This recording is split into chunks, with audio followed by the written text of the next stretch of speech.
கடத்தல் மன்னனின் பின்னணி அண்ணாமலை வெளியிட்ட அதிர்ச்சி தகவல்கள். இந்த மானங்கெட்ட திமுக அரசு எப்படியெல்லாம் மக்களை முட்டாளாக்கி ஏமாற்றிக் கொண்டிருக்கிறது என்பதை அண்ணாமலை மீண்டும் ஒரு முறை வெளிச்சம் போட்டு காட்டியிருக்காரு.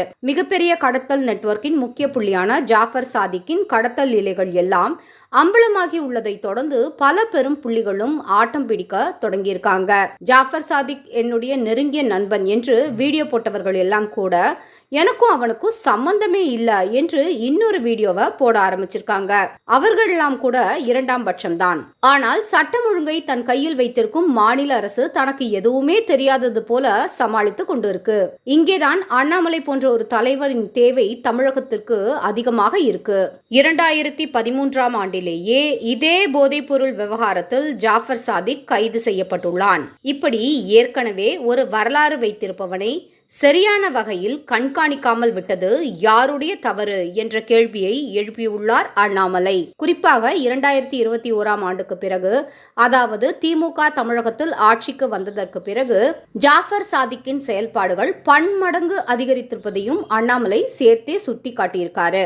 ஏற்கனவே போதைப்பொருள் விவகாரத்தில் கைதானவனுக்கு எந்த அடிப்படையில் கட்சியில் பதவி கொடுத்திருக்கிறார் ஸ்டாலின் என்ற கேள்வி மக்கள் மத்தியில் எழுந்திருக்கு. டிஜிபியிடம் விருது வாங்கும் அளவுக்கு அவனது வட்டாரம் பெருகுவதற்கு உறுதுணையாக இருந்தது யார் என்ற விவாதமும் சேர்த்தே எழுந்திருக்கு.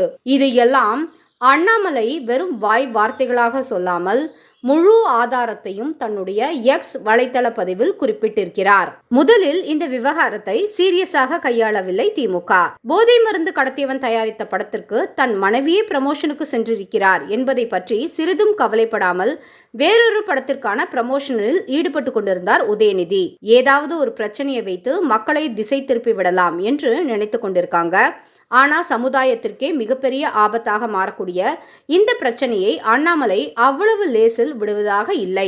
சமூக பொறுப்புள்ள ஒரு வீடியோவை வெளியிட்ட அண்ணாமலை அதை திமுக கண்டும் காணாமல் இருக்கக்கூடாது என்பதற்காக வலுவான ஆதாரத்தோடு தன்னுடைய குற்றச்சாட்டையும் சேர்த்தே பதிவு செய்கிறார். இனியும் திமுக அமைதியாக இருக்க முடியாது. மக்களின் குரலாக ஒலிக்கும் அண்ணாமலையின் ஒவ்வொரு கேள்விக்கும் திமுக நிச்சயம் பதில் சொல்லியே ஆக வேண்டும். பதில் சொல்லுமா திமுக?